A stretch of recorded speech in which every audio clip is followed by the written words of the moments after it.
Students, हम बात करेंगे डुअल नेचर ऑफ मैटर की। डुअल नेचर ऑफ मैटर से क्या मुराद है?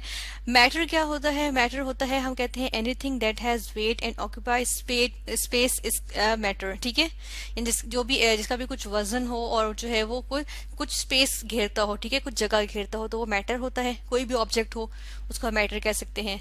सेकेंडली हम देखते हैं कि डुअल नेचर क्या होती है कि यानी कि दो तरह की नेचर शो करना। तो हम कहते हैं कि हमारे पास एक साइंटिस्ट हैं डी ब्रॉगली। ठीक है, पहले हम उनका नाम मेंशन करते हैं यहाँ पे, डी ब्रॉगली।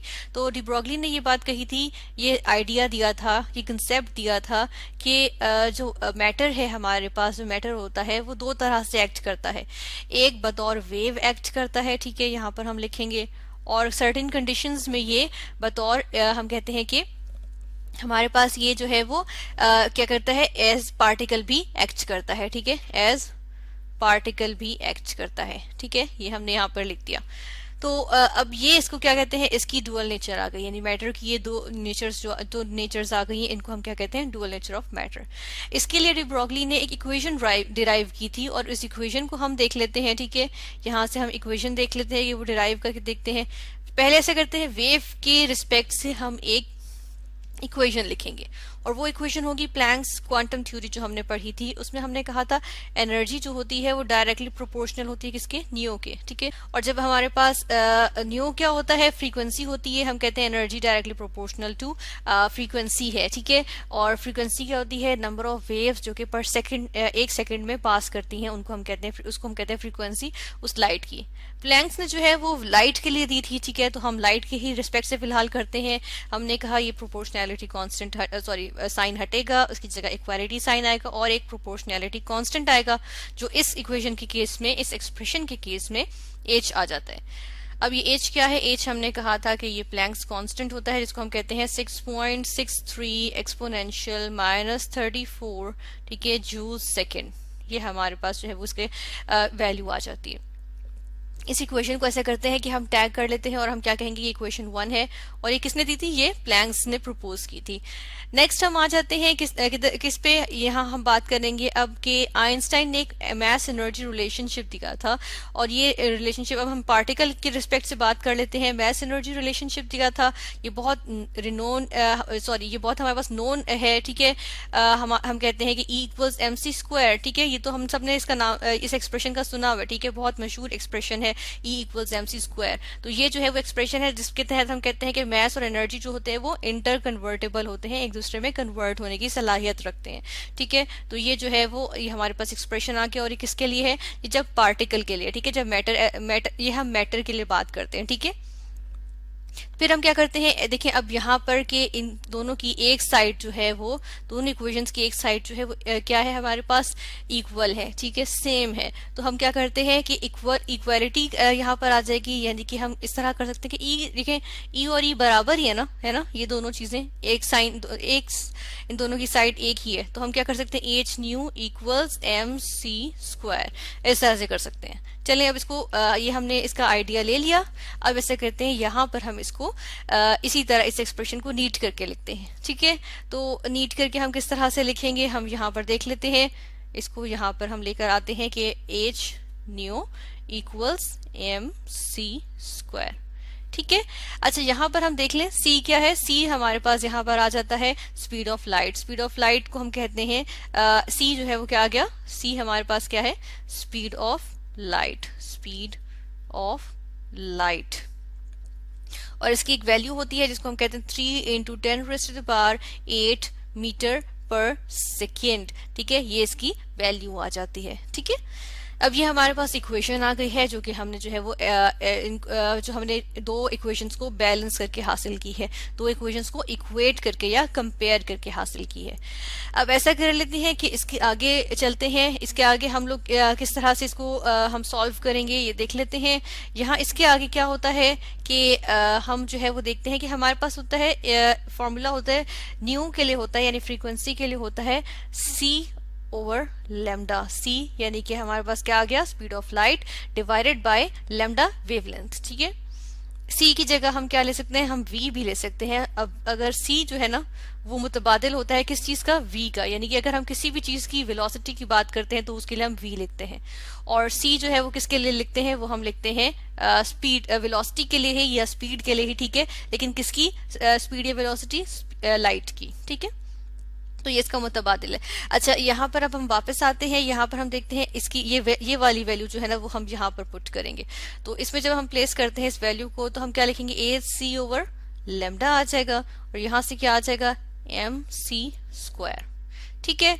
अब क्या करते हैं कि लेमडा को एक साइड पे ले जाते हैं, बाकी सारे एक्सप्रेशन को दूसरी साइड पे ले आते हैं। तो इसके लिए क्या होगा, लेमडा को फर्स्ट कर यहाँ ले गए और ये पूरा एक्सप्रेशन जो है वो यहाँ आ जाएगा, ठीक है। तो हमारे पास लेमडा एक तरफ आ जाएगा और बाकी सारे एक्सप्रेशन जो है वो दूसरी तरफ आ जाएगा। तो ऐसा ही कर लेते हैं। ऐसा करने में क्या होगा कि हम देखते हैं कि जी आएगा हमारे पास H C over M C square equals lambda, ठीक है। इस तरह से आ गया। नेक्स्ट हम क्या कर लेंगे, इसके बाद हम यहाँ पे देखते हैं कि सी की कैंसिलेशन होती है, एक सी ऊपर है दो सी नीचे है, यानी स्क्वायर है, तो एक सी और एक सी कैंसिल हो जाएंगे, ठीक है, न्यूमरेटर और डिनोमिनेटर से। उसके बाद क्या होगा, उसके बाद एक्सप्रेशन देखते हैं, क्योंकि इक्वालिटी के दोनों चीजें जो दोनों जो टर्म्स हैं, एक ये वाली टर्म और एक ये टर्म, ये दोनों बीच में इनके इक्वालिटी का साइन है। तो हम इसके तो हम दोनों की अगर जगह इंटरचेंज कर देंगे तो इससे कोई फर्क पड़ेगा नहीं, यानी अगर लेमडा मैं यहाँ लिख दूं और बाकी पार्ट में यहाँ लिख दूं तो कोई फर्क तो नहीं पड़ेगा। तो मैं इस तरह कर लेती हूँ, ठीक है। तो ये एक मेरे पास जो है वो एक्सप्रेशन आ गया जो कि लाइट की डुअलिटी से डील करता है, ठीक है। यहाँ से हम इसको क्या करेंगे, यहाँ से हम इसको जो है वो टैग कर देते हैं, इक्वेशन नंबर 3 हमारे पास आ गई। ये फॉर लाइट है, यानी कि ये लाइट की इक्वालिटी से डील करती है, ठीक है। यहाँ पर हम लिखेंगे फॉर लाइट, ठीक है, यानी कि जब हम क्योंकि देखिए ना इसके अंदर क्या है कि सी क्या है, इसके अंदर सी जो है वो हमारे पास आ जाता है स्पीड ऑफ लाइट, तो इस वजह से हम कह रहे हैं कि ये लाइट की डुअलिटी से डील कर रहा है। और अगर हमने लेना हो फॉर मैटर, ठीक है, किसी भी मैटर की, कोई भी मैटर है, यानी कि कोई भी चीज जिसका वेट हो और ऑक्यूपाई करती हो क्या चीज, स्पेस, तो हम कहते हैं कि उसके लिए अगर हमने ये लेनी हो एक्सप्रेशन, तो हमने कहा ना कि सी जो है वो वी का मुतबादिल है, यानी कि वी क्या है, किसी भी चीज की स्पीड या वेलोसिटी। तो हम यहाँ से थोड़ा सा हमें तब्दील करना पड़ेगा, है ना, ज्यादा तो हमें नहीं चेंज करना पड़ेगा, यानी कि हम लिखेंगे lambda equals h over m और इसकी जगह v, ये हमारे पास एक्सप्रेशन आ जाएगा। और ये है डी ब्रोगलीज एक्सप्रेशन, ठीक है, या डी ब्रोगलीज इक्वेशन भी हम इसे कहते हैं। और इसके तहत हम देखते हैं कि यहाँ से अगर हम अब देख लेते हैं कि कुछ यहाँ से कंक्लूजन निकलेगा और इस कंक्लूजन को हम डिस्कस कर लेते हैं। सबसे पहली चीज के देखें, यहाँ से ये इक्वालिटी का साइन और ये प्रोपोर्शनैलिटी कांस्टेंट, इन दोनों को अगर हम हटाएं तो हमारे पास क्या आ जाएगा, प्रोपोर्शनैलिटी का साइन आ जाएगा। तो यहाँ पर हम ऐसा ही करते हैं, प्रोपोर्शनैलिटी का साइन ले आते हैं। जब ये प्रोपोर्शनैलिटी का साइन आएगा, यानी कि ये दोनों चीजें हट गई, तो क्या आ जाएगा हमारे पास, हम देख लेते हैं कि हमारे पास आ जाएगा 1 ओवर एम वी, ठीक है। अब ये एम वी क्या है, इसको हम कहते हैं मोमेंटम, ठीक है, इसको हम लिख भी देते हैं कि ये क्या है, ये है मोमेंटम। अब ये जो मोमेंटम है ना, मोमेंटम को हम देख लेते हैं, ये क्या होती है, ये होती है कि एक बॉडी की जो मोशन है वो कितनी मोशन शो कर रहा है, ठीक है, यानी कि मूव कर रही है कोई बॉडी, कोई ऑब्जेक्ट मूव कर रहा है, तो उसकी कितनी मोशन है, उसके अंदर उसकी जो मोशन है, उसकी मूवमेंट है, उसकी मिकदार कितनी है, क्वांटिटी कितनी है, उसको हम मेजर जो करते हैं उसको हम कहते हैं मोमेंटम, ठीक है। तो यहाँ से हमें क्या पता चला कि अगर हमारे पास किसी बॉडी का मोमेंटम ज्यादा होगा, यानी कि product of mass and velocity ज्यादा होगा, तो हम कहते हैं कि उसके जो वेवलेंथ होगी वो कम होगी, ठीक है, शॉर्ट वेवलेंथ होगी। और अगर हम देखते हैं कि जी मोमेंटम जो है वो कम है, तो वेवलेंथ जो होगी वो लॉन्ग होगी, ठीक है। यानी कि इस तरह से हम यहाँ से सिर्फ मैथ से भी ले सकते हैं, हम कह सकते हैं कि इसी से एक नतीजा अखज कर सकते हैं। हम क्या कर सकते हैं नतीजा अखज, और वो ये होगा कि हम कह सकते हैं कि जी लैम्डा जो है ना वो इनवर्सली प्रोपोर्शनल है किसके, मैस के। यानी कि अगर किसी ऑब्जेक्ट का मैस बहुत ज्यादा है तो हम कहते हैं, यानी कि हम कहते हैं, ये मैं डाल दूं कि मैस ग्रेटर है, ठीक है, ग्रेटर मैस, ठीक है। तो इसका यहाँ पे चले मैस हम थोड़ा सा ठीक करके लिखेंगे मैस, और इसका मतलब क्या होगा कि हमारे पास क्या होगी, शॉर्ट वेवलेंथ होगी, ठीक है, शॉर्टर द वेवलेंथ, ठीक है। और इसका ऑपोजिट केस भी होगा।